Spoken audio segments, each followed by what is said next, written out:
we were 150 people on day one and over 1,000 people within 4 months, and it just keeps snowballing. Yeah. And video, it creates connection that just cannot be replicated in any other way I know.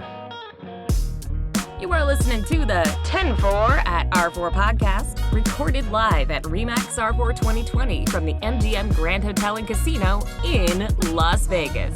In this episode, we discuss Community video with Geoff McLennan of RE/MAX All Points Realty from New Westminster, British Columbia. Now, here are your hosts, Jesse Peters and Michael Thorne.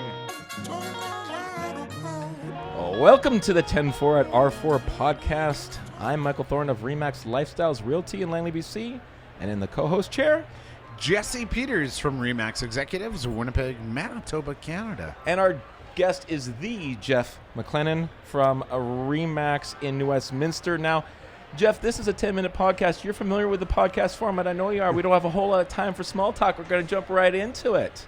So what we want to talk to you about is creating community around content instead of creating content for community.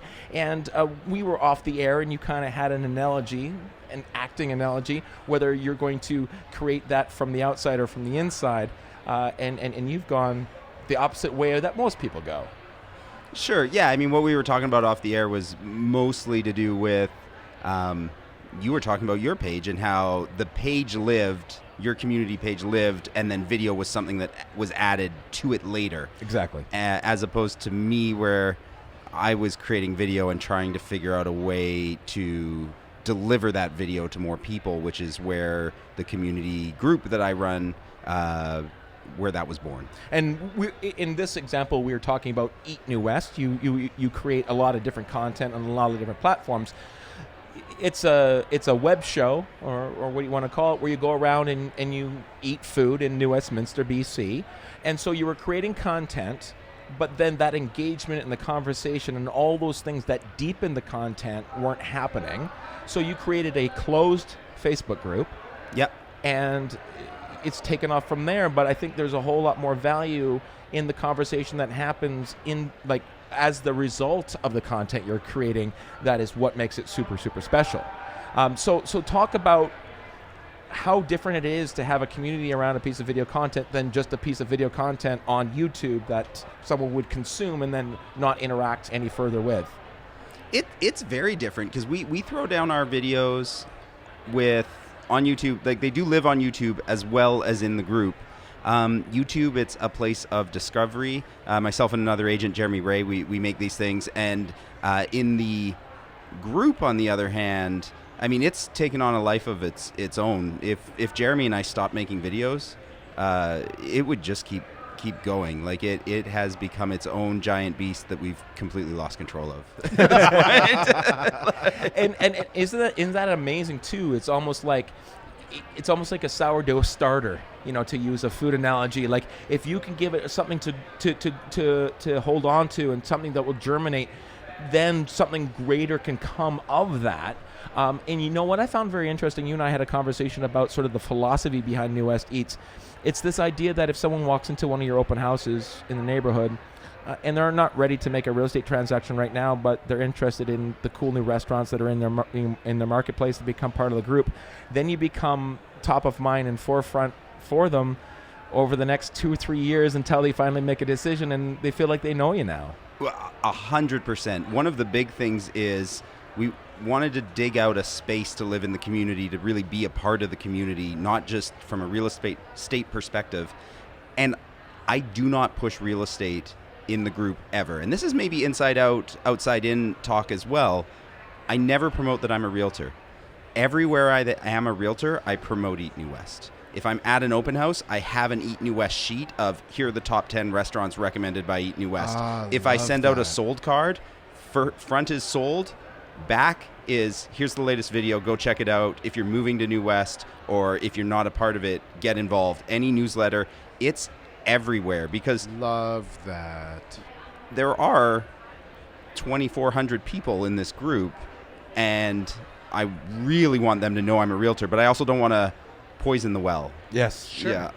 And that can, and once that happens, once the well is poisoned, it's hard. You can't really come back from it. Sure. And I think there's a way to steer clear of poisoning the well, let's call it.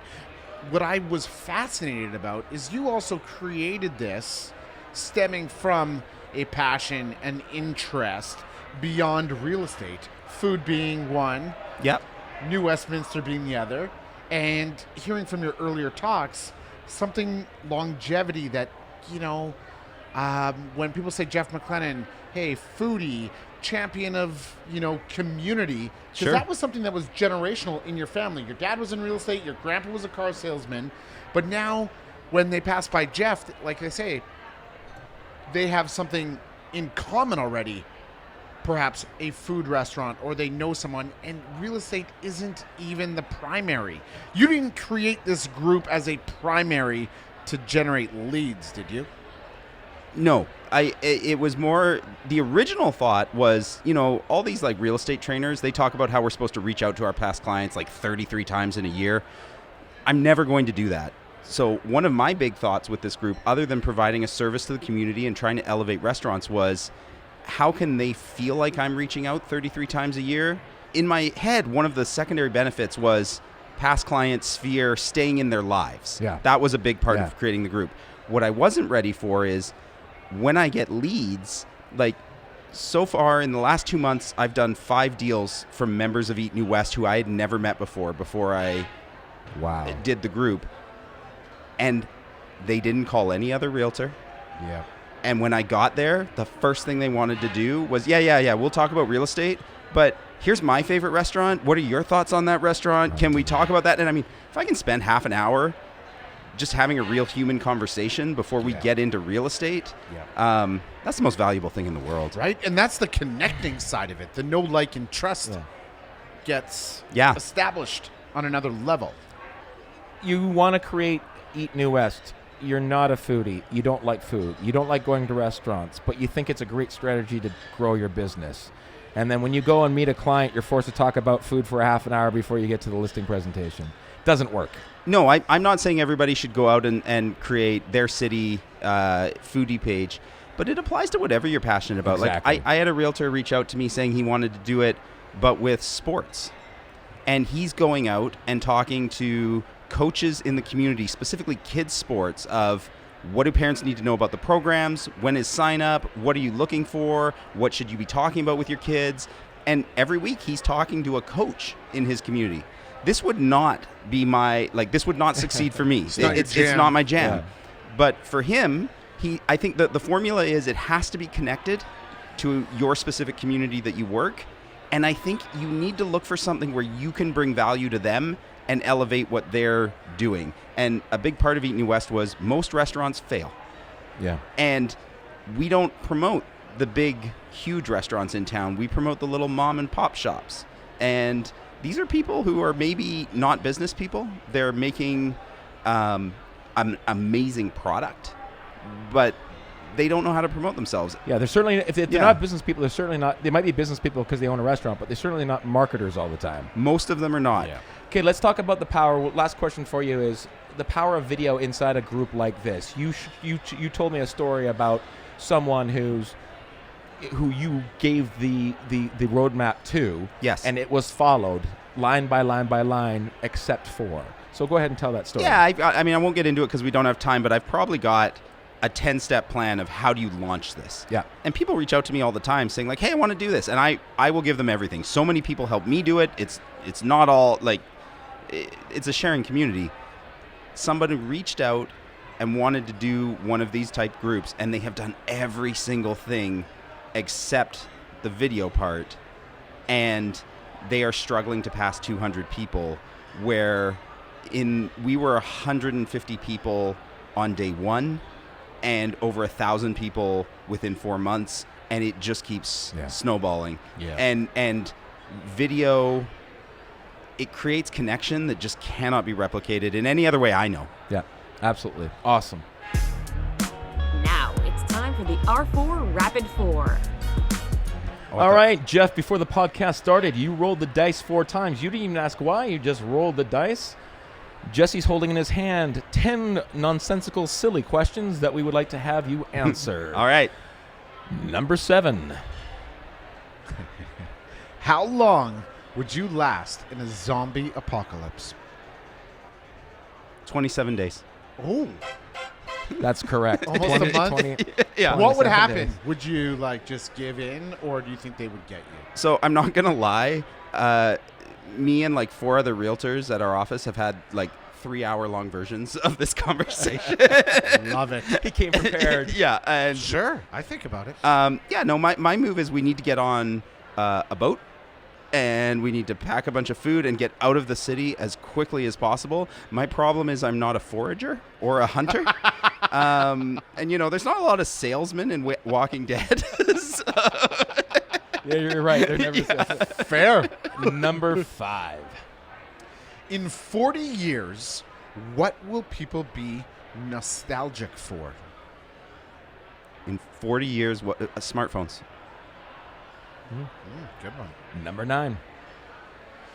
In those first few seconds, are you hoping it's Ice Ice Baby or Under Pressure? Oh, Under Pressure. Come on. It was pretty close, but Yeah, he no. had a 50-50 shot. I'm going to say you guys are wrong. It's our podcast. Number 8.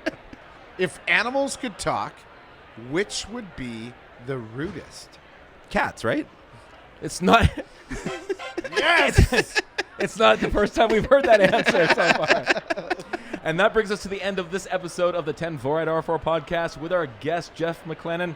Thanks for joining us. My co-host is the creative Jesse Peters, and I'm Michael Thorne. We'll see you in the next episode. Over and out. That's this week's episode of the 10-4 at R4 podcast with your hosts Jesse Peters and Michael Thorne. Don't forget to join us next week for another episode. Thank you for watching.